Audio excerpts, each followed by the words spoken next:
is up, family? It's your boy Daddy Nat, and this is my channel Side Hustle. Welcome to my new studio.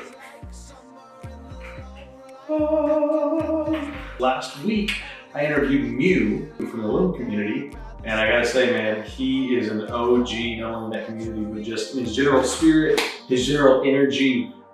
We talk about a lot in terms of just like approach to making music, not just from an artistic perspective, but also from a business perspective. Overall, really enjoyed this interview. Mew's a super cool guy, hardworking dude. So here is my interview with Mew from LÜM. This is the LÜM Artist Spotlight. I'm your boy Daddy Nat. This is my channel Side Hustle. Shout out to you all. Shout out to LÜM. Shout out to the fans. Daddy Nat. Really appreciate all y'all, and yeah, let's get it. It's about to be fun. Let's go. Live. Sorry for the background. Can you hear me all right as well? Yep, I got you. All right, bet, bro. Well, is it Mew or is it Moo? Which one? Sorry, I always think Mew because I guess I fucking watched Pokemon back in the day and shit. Yeah, but... no doubt. No, that's cool. It is Moo though, like basically the same as the cow noise. Yeah. That's rad, bro. That's what. And your real name's Mustafa?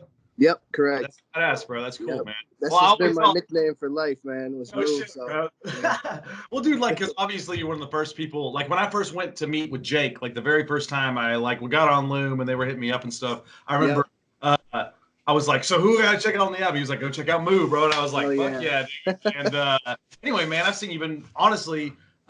Looked like you took advantage of that platform kind of before anybody else, really, like in terms of like dropping regularly and putting out quality of work.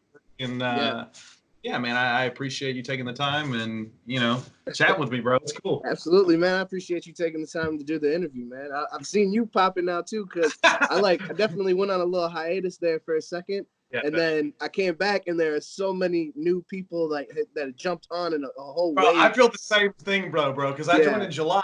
I know that's like, So when did you actually join the app? Shoot, man. Is there like a beta version out or something like that back in the I was gonna say I got in originally in the beta phase. Like, man, I forget what I think it was called, like Test Flight. There was like some thing that you had to download to go in and use this beta, like outside of the whole app market and all that. It was pretty cool, man. But so I was in the beta phase, kind of just like testing it out for them, finding out any glitches that we could kind of come up with, and just running it up, like running the system to see how it would work and giving any feedback and tips that would help the users in the future, operate smoothly, pretty much. So that's sick. Yeah, it was about like a year ago. Honestly, I don't even know. I just had it had to be close to a year ago, because I just had a picture come up on my memories with Andre. He put it on his story on IG. Like, we did the Bryce Vine show like 2 months after meeting Andre and Max and all them. Like, we got into this situation and got a show out of it. So we went down to Madison and performed at this place called Liquid. And did that. So it had to be like maybe 13 months ago that we got into the beta and started like testing it out for him. Bro, that's sick. But you're not. So I thought you were from Madison for some reason. Where are you from, bro? Oh no, I'm from St. Paul, bro.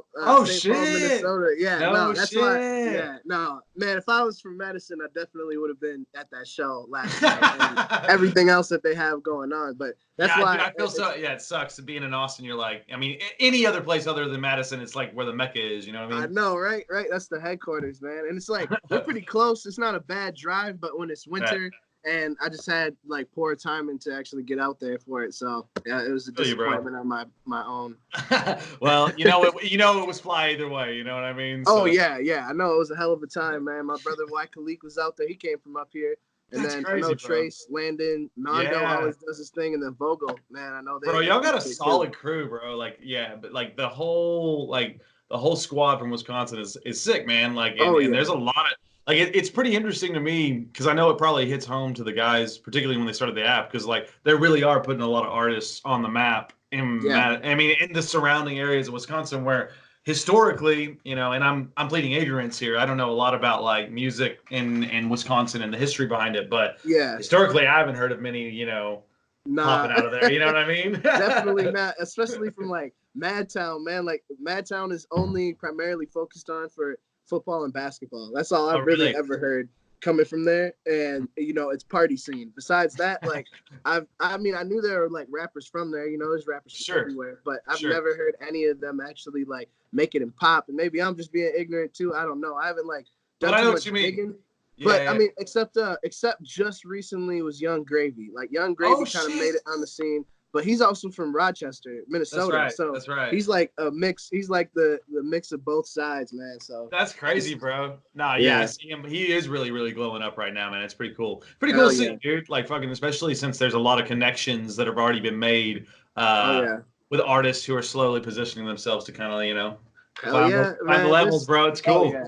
There's so many moves to be made off of this platform, man. That's like the only advice that I can really give out to anybody just getting on it, man, is like the stars are literally the limit. Like when people are saying this, it's not a joke, man. Like you can literally, man, this platform can be everything that you make it into being. So, you know, put the time in and you're gonna get results. You'll reap the benefits. Well, they're just real people there, bro. That's the thing, man. Like there's nowhere else where you can go to upload a song at whatever cadence you want to, a month, Right. a week, a day, whatever, bro. And like, there's no other platform where you can go do that and it actually does shit. You know what I mean? Like SoundCloud, Right. you used to be able to go popping off there out of nowhere. Spotify, you kind of did as well. You know what I mean? Like all these platforms, Yeah. you could somehow, if you had the right connections, you could probably figure out your way to get in there, right? But like, Right. man, today it's as saturated as anything. You know what I mean? Hell yeah. Hell yeah. So yeah, dude, I'm also a huge fan, obviously. But dude, Yeah. it's cool to meet one of the OGs. You know what I mean? So Thank you, man. I mean, you kind of seem like you're solidifying a spot in there as well. As an OG, bro, I'm fucking trying to, dog. I consider you one, man. The way I see you're active on there, man, you definitely blew up with that song like right out the gate. So you know, Dude, I consider you one of them pillars in the community, man. And it's trying about to like be, bro. it's about who's active and who's like leading by example, you know, for other people to kind of take note from and, you know, learn something from. Those are people that I consider the OGs in this game, honestly. Oh yeah, and there are several that there's a few ones that really stand out. You know what I mean? And Yeah. like Oh I yeah. definitely consider I appreciate that, but I definitely consider you being the OG. Honestly, like one of the first to really do that. I know Trace was there early. I know Landon was there early. I know a lot of people there early, but yeah, bro, it's sick, man. But with all that said, I know we got a little bit of a limited amount of time. Yeah, we're good. We're good. I'd love to hear like kind of your story, man. What got you into music? Kind of just from a fundamental level when you were younger and shit, Yep. and how you kind of obviously you're about to hit the studio tonight. Like you very seriously. There's a lot of artists even on this app who don't take it as seriously, right? So it's I'd love to just hear kind of your story and maybe even how that led into you finding LÜM.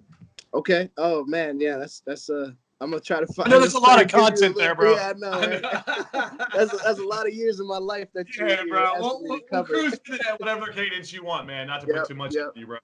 I got you. So I mean, yo, right from the jump, I was bit by the hip hop bug, like 5 or 6 years old, from what I can remember. I mean, I really feel that it was like before I even started grade school or anything. I just remember sitting in my aunt's whip. She was driving, and I heard the song "No Diggity" by Blackstreet and Dr. Dre. Yes. And I kid you not, it still sits in my head vividly. Like I'm still sitting there in the backseat of her Jeep and hearing this come on, and it just overtook me. And I just knew from that point right there, like, this is what I want to do. I want to make people feel this. I love this. Like, this is all I want to do. This is all I want to be. Before I even knew like that it was rapping or anything that it was, I'd like the music so much I fell in love. So fast forward to like middle school, me and a buddy, Shaq, he goes by Spiffy Wilds now. He's on one of my tracks. Yep, Finna Go Crazy. Yep. Me and him have been homies since like 3rd grade in elementary school. But in middle school is when we really took this idea of making like a mixtape before it was a thing, you know? Like, you know, just burning some songs on a blank CD that we would freestyle over instrumentals on the internet for. And we made a whole tape, brought it to school, sold it, and we made like $500. So no shit. That's sick. Like 12 years old, I'm like, damn, you know, maybe this is the way. Maybe flipping some shit, bro. Yeah. Maybe we should keep doing this. So I kind of just continued writing and making stuff, but not really releasing it any farther than SoundCloud, and just like seriously pushing tapes out of my backpack at school because I didn't even have a car yet to push it out of my trunk. Damn. So Went through high school, like just dropping music and kind of, you know, more in projects, like dropping it as albums and all that, making mixtapes and selling them at school or just giving them out on blank CDs. After high school, I ended up meeting, like, long story short, I ended up meeting kind of prominent DJ in our city, DJ D Mill. He hooked me up with one of his artists, and I got to go on tour in like 2014 through the Midwest. He was like Lil Flip's artist. So I got to kind of go on this Clover G tour all through the Midwest. And, you know, once you get a taste of that life, like, that's going to really show you if this is the life you want, or if it's not everything that you thought it was going to be hyped up to be.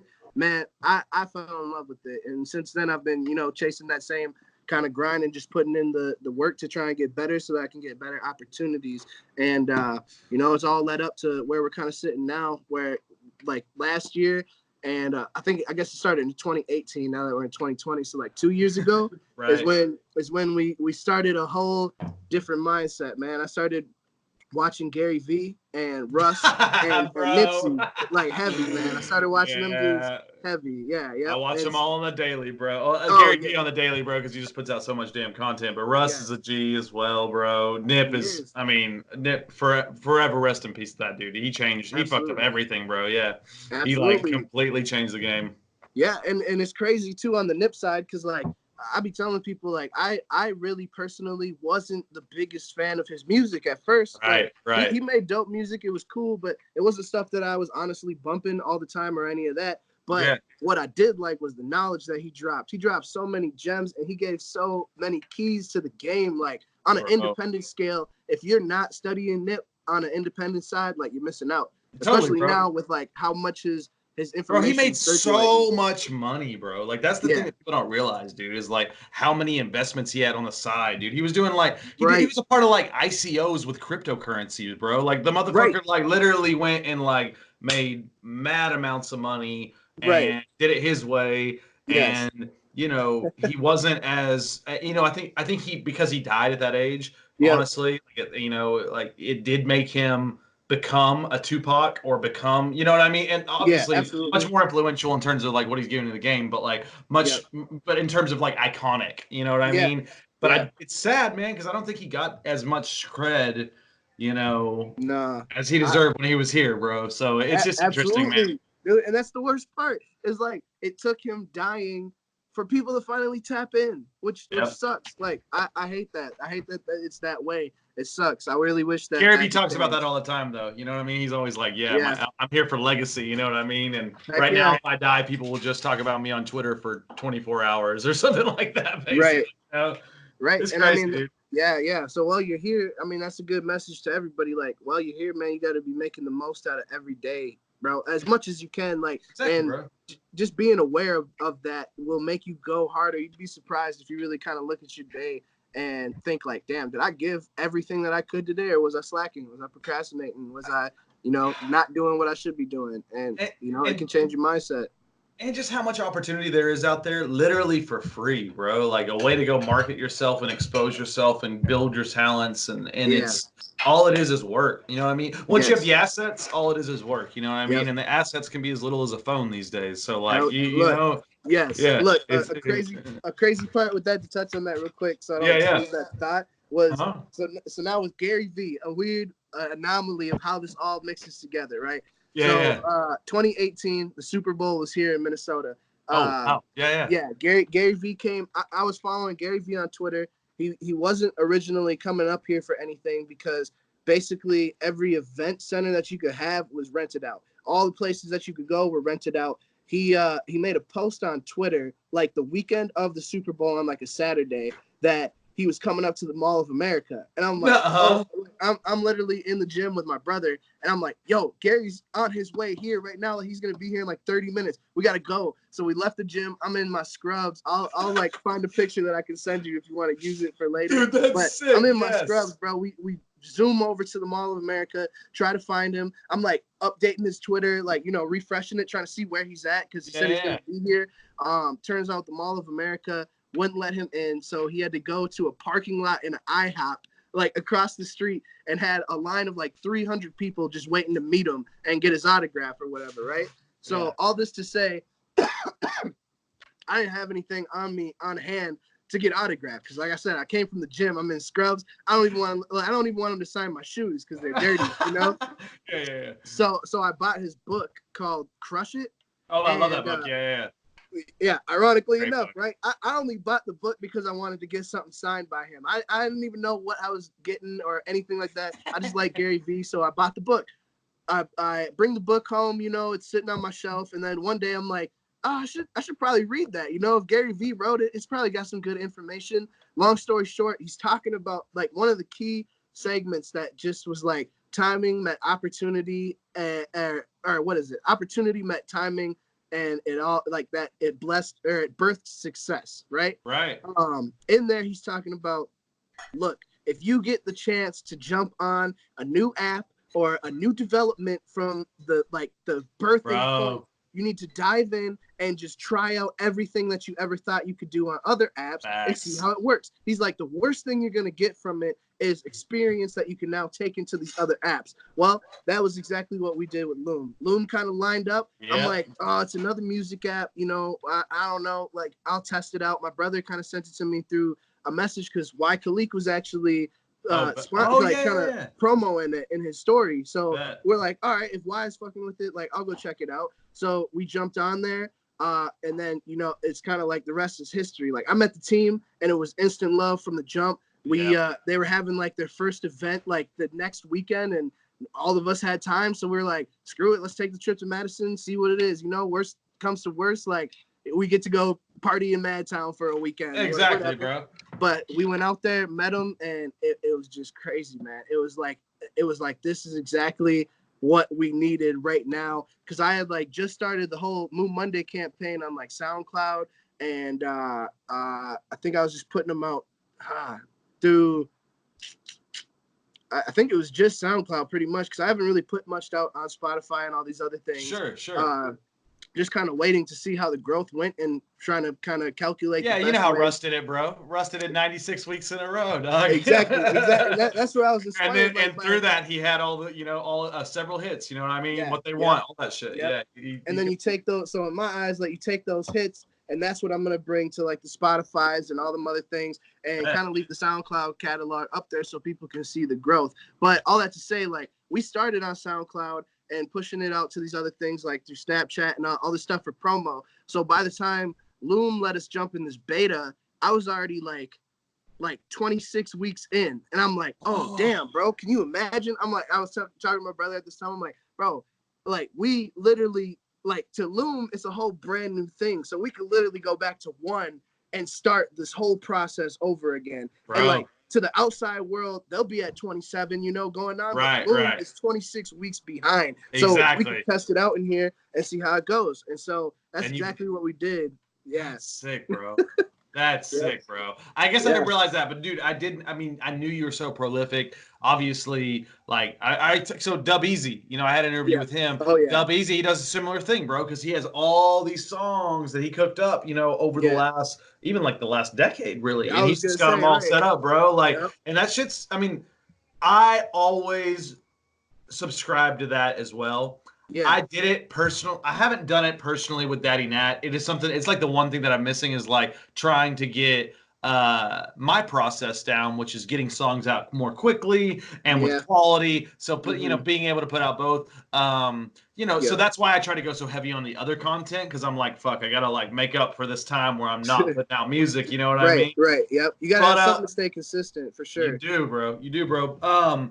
But like, it's super interesting how you approach that, dude. And again, Russ is like, I mean, I don't care what you say about his music, and I love his music, particularly his new hit that he just came out with recently with that Bia or whatever her name is, bro. But like, but yeah, dude, like he is a straight hustler, and he's getting so much. Like, that's what people need to understand is how much actual money there is on the table. Russ is making tens of millions of dollars a year, bro. And the average artist who is at literally the same like scale of him is making less than $1 million, maybe a few $100,000 a year. You know what I mean? Right. And they're still living the lifestyle. They're still getting all these crazy other perks. They're still famous, but like they're not getting money, bro. and they're it funny. looks like And it's crazy, bro. it looks like they're living that lifestyle, right? Right. But right. I mean, think about it, as an artist on a label, like you're technically under a loan. Like everything that you 100%. are spending is owed back at some And you're point. literally as good as what have you done for me lately? How many hits have you come up with last time you were in the studio? And like any artist who's really an artist knows that you don't just go, if you try to go to the studio and write a hit, you're doomed for failure, bro. Yeah. Yeah, odds are it's not gonna work, man. You're not gonna cut like hits. And even if it does, bro, what if it's not you? You know what I mean? Like that's the crazy shit to me is like so many people are trying to make their sound like a hit, and I don't know, bro. So I love that shit, bro. So tell me about your approach to music making in general. Like, do you produce your beats? Do you find producers online? Do you have producers that you like? And obviously you're super prolific, so you're in the studio right now. You're like probably cutting a record to drop in a couple weeks. You know what I mean? Like, how does that work? Do you mind walking through that kind of music making process? Yeah, absolutely. Because you really caught me at like the best time to analyze all this right now. Because I'm like literally in writing mode, you know. And I'm sure as an artist, you know exactly what I'm talking about, man. There's ups and downs, there's slumps, and there's times where I just cannot stop writing. So when I get into that ambitious mode and you know I have the writing bug, I just write as much as I possibly can. And just kind of like a Lil Wayne quote from a Drake song. I want to say it's Star 67, but I'm not sure. I'm not positive on that title. But in the beginning, he's like, man, clips, you need ammo. Like people complain that they can't go to the studio and make songs. That I need inspiration. I need this. He's like, just go in there and lay it out. Like stack up the vault, because you never know how that stuff is going to hit you later on down the road. So that's kind of what I try to do when I do have that writing bug. I write as much as I possibly can, so that even when I'm in my slumps, I still have something that I started that can get me excited to go in and try to finish it. And then when it comes to recording, man, I book out like 10-hour sessions at a time on a weekend, and we just go in and ham out everything. I kind of go in Tupac mode. This is like inspiration that I had, was like I just go lay all my vocals, do all the singers, all the layers, all the stuff that I can vocally, and then like right now so I stay sober when I'm recording on that part, on the vocals and all that. We go into it, do everything that I can while I'm in the right mindset. And then like now I have a bottle at celebration. Once we get done with like the 6 hours of grinding out and like doing the hard work, now we can kind of, you know, rest easy and dive into the mixing and mastering. So bro. So I have like one producer online that I fuck with pretty tough, and I like always catch myself going back to him. I just have his website bookmarked on my iPhone. We have a producer here in-house, Colin Makes Beats. He's pretty sick. Me and him have really just started diving into like something that's new for me, which was like really just cooking up beats from scratch, because I can like very, very minutely play a piano. Like I can find a scale, right? And I can just hit notes and find something that I like in order to give a bass melody to my producer, and then kind of just have him build a structure off of that, but sit in with him so that we can cook it up together. Like I want to have input on the drums. I definitely want to have input on the bass, because I'm a bass head, so I'm heavily into that. And all like you I said, need, bro, bass and drums sometimes, dude, for real, for melodies anyway. Yeah. So that's all new. Like y'all haven't heard any of that music that we've cooked up yet, because I'm in this weird like balance now, trying to like finish all the old stuff that I wrote to other beats, so that I can just put 100% of my time into that. But you know, as I'm sitting here, I'm impatient and I'm almost hypocritical on my own words, because as I want to keep finishing up old beats, I keep finding more beats. And like now there's people on Loom that are sending me beats, and I'm like, oh damn, that's tight too. Like I really want to make something of that. So like, you know, prolific, dude. I mean, sometimes you just have to go out there and just like, I mean, there are nights where if I'm just really feeling it, I just fucking freestyle over as many things that I can, and just do it the best I can, and know that it's not perfect, but at least I got the ideas out, you know what I mean, and the way it is. And then, I feel you, bro. Like you always have shit in the arsenal that you're like, I need to finish that song, but you're like, but I really fuck with this one that I wrote last night. You know what I mean? Like, it's like, and I like that you touched on that, because that definitely brought something back into my mind as well. I will sit and freestyle on some tracks just to lay a template that I can later go back and write lyrics that I want to. Yeah, like I'll yeah. freestyle melodies to get, you know, different like ways that I want to sing or different tempos that I want to hit and just play around, you know, make your voice an instrument and then go back and fine tune it later to make it dude.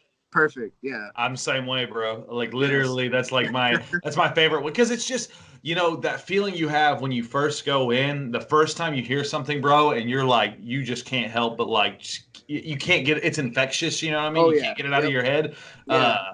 That's when the magic happens usually. You know what I mean? Absolutely. Yeah, Yep, bro. And yep. it's hard to recreate that sometimes, but that's sick, dude. It's impossible. Don't even say hard. It is impossible. Like I know, I'm sure everybody's had this instance where you like, man, I've had songs that I've laid down in my crib just like on the mic, and you know the way your voice sounded, the way it hit you, and the emotion you put into it at that time, like you cannot recreate that. It's very hard to recreate that, and it's like something that you almost have to practice to just try to recreate that, especially when it comes to the emotion, because like when it comes to performing on stage, like that's where you have to show that emotion to make people truly feel what you felt when you wrote this. You know what I mean? And that's a crazy thing to do, man. But if you can tap into that, like you're unbeatable.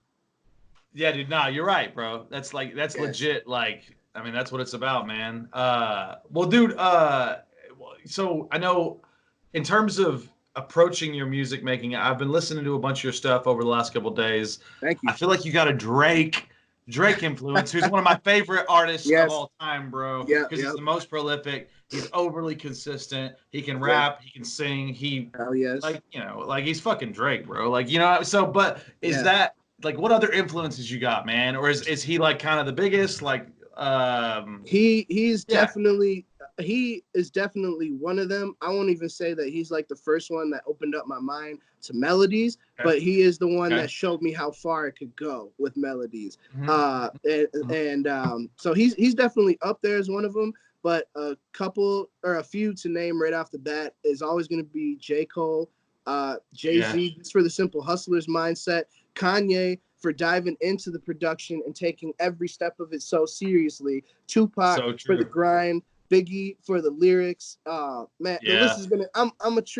I am a true student of this game, like of hip hop. I used to study lyrics when I was really little. I used to read a lot of lyrics online and just like envision the flows in my head and like make up cadences and practice each kind of cadence and figure out which ones I liked and which ones suited me best. So like even Ludacris is in there, DMX, Nelly.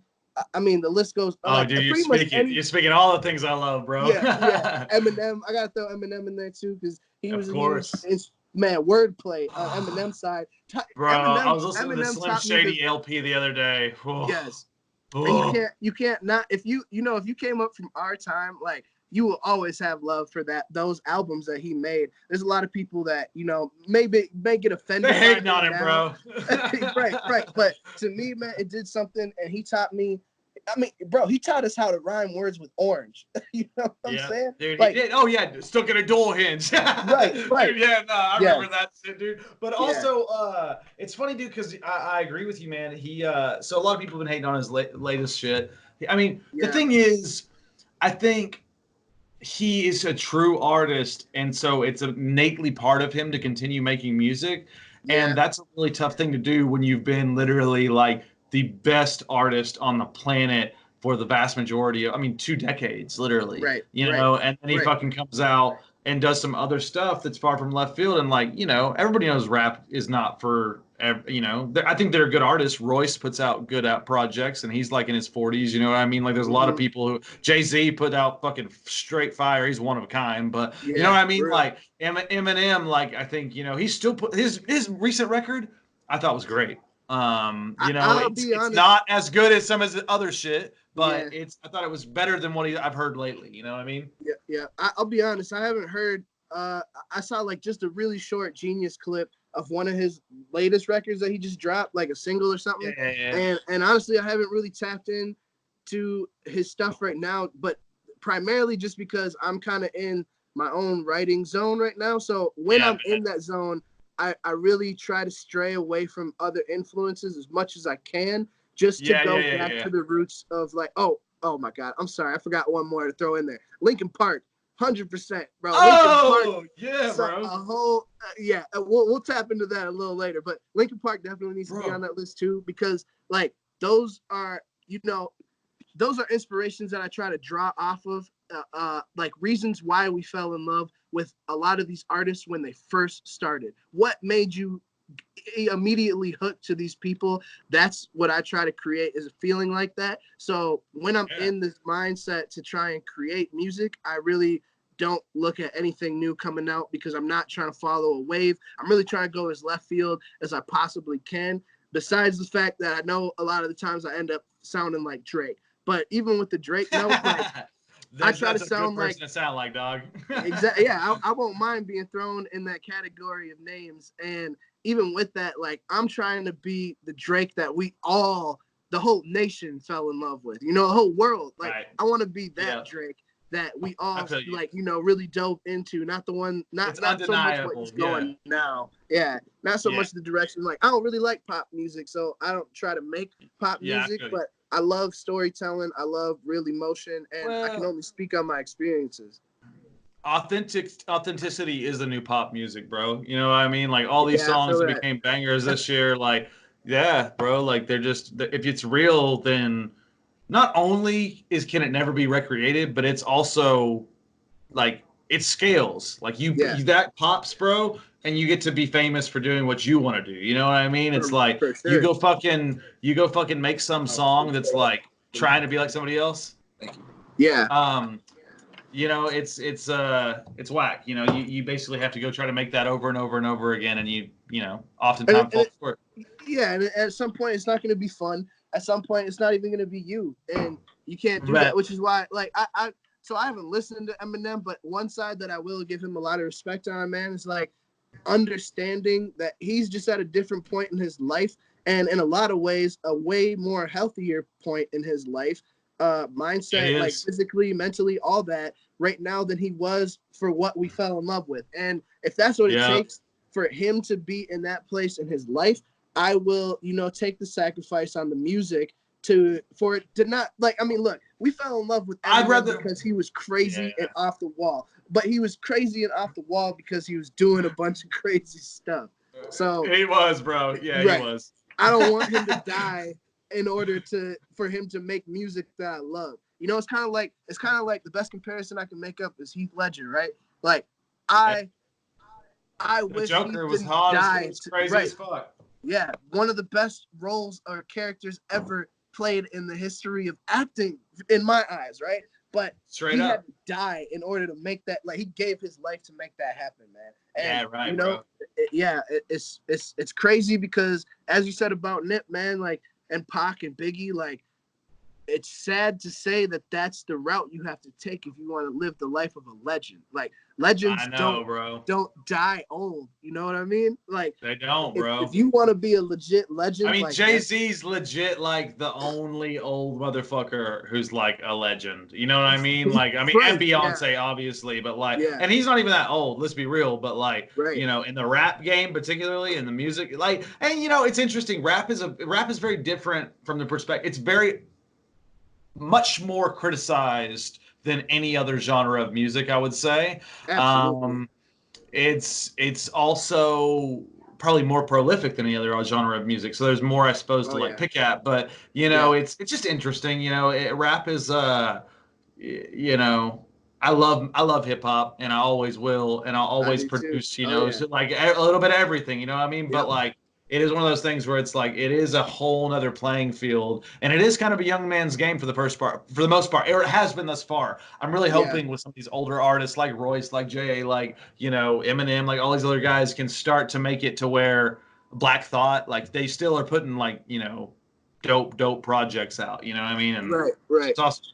And I think they will, and respectively they still do. But it like you said, it's a young man's game because of a sense, I feel like, because it's ever changing. It's always adapting, and you have to constantly be on your toes to make your sound out of the new wave. You know what I mean? It's true, bro. It's true. You have to find a way. You got to see like, oh, can I leverage that a little bit? You know what I mean? Yeah, exactly. Yeah. Exactly, and then even bro. so on the tourism side, like, you know, Jay-Z and Eminem and them have gotten to a point where obviously they don't do 50 show tours. You know, they do like 4 shows a year, and they're paid like $500K each one, some shit. Right. You know what I mean? Yeah, and they're enormous. So like, it is cool to see like that they still get the respect that they deserve at this point in time in their careers too. But I think that's kind of the way that it goes, the direction that it goes. As you start getting older, like now you really kind of like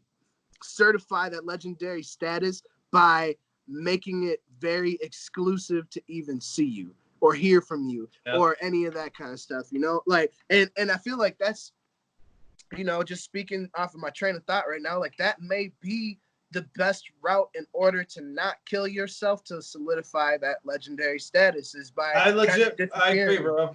And just becoming a shadow, like you know what I mean? A myth, a legend. Or maybe you reinvent yourself. I mean, that's one thing that I've noticed is like, you know, I want to do the music thing for a long time, but I'm also entrepreneurial. You know what I mean? Like, and I work in tech. So like, you know, I'd love to eventually do something where I integrate that in my lifestyle, but only because, you know, I'm never going to stop making music, but there may be a time where like I have to do it just for me and I just make music for me for a while. You know what I mean? And then come back and slap them with a bunch of bangers after I make it. You know, enough of them, right? But I mean, you know, it's the process. That's the fun shit. You know what I mean? So, yeah, bro. I feel you, man. The process is the beauty. It is, bro. It's literally like if you go after anything other than the process, you go after the wins, you go after the money, you go after the fame. You're always, it's never gonna be enough. But you go after the process, bro.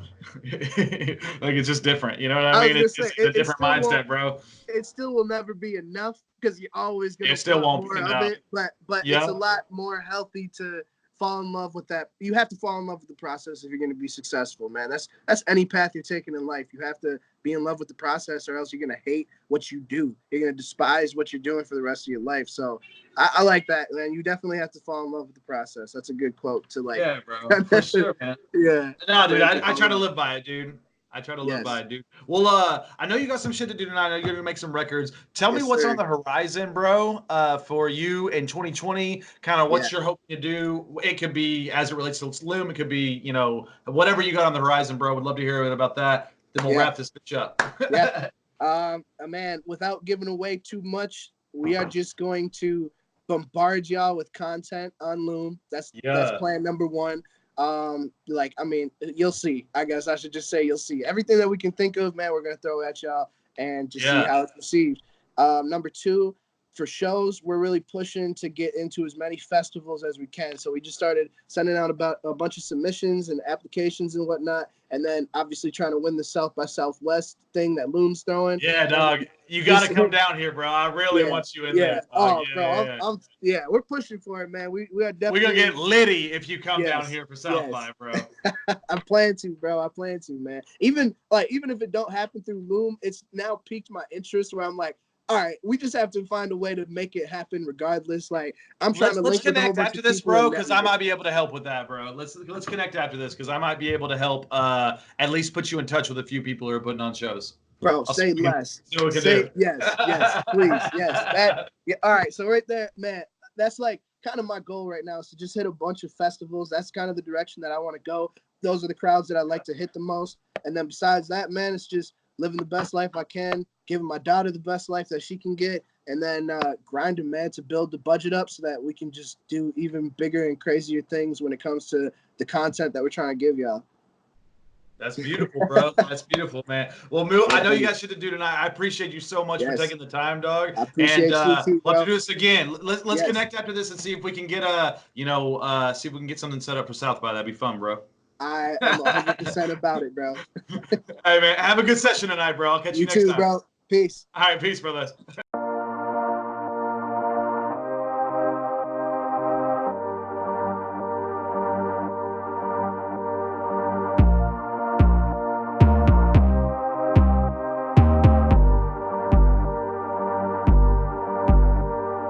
Feels like summer in the lone light, thinking